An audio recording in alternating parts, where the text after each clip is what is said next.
ఏంటి తిని మాటలతో సరిపెట్టేస్తుంది అనుకుంటున్నారా? రెసిపీ చూసి కొన్ని నమ్మేయాలి డూడ్, కానీ ఇలా చేయాలంటే నాలో ఉన్న స్పైసీనెస్ని చంపేసుకోవాలి.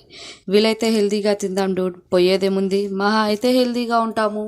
అందుకే బిర్యానీ పక్కన పెట్టి పులగం చేసుకొని తిందాం. పులగం ఎలా చేయాలో చూసేద్దామా? పెసరపప్పు బియ్యం ఉంటే చాలండి, పులగం చాలా టేస్టీగా చేసుకోవచ్చు. నేను 3 గ్లాసుల రైస్కి 1 గ్లాస్ పెసరపప్పు తీసుకుంటున్నాను. పెసరపప్పుని బాగా వేయించి కడిగిన బియ్యంలోకి యాడ్ చేసుకోవాలి. నీట్గా క్లీన్ చేసి పక్కన పెట్టేయండి.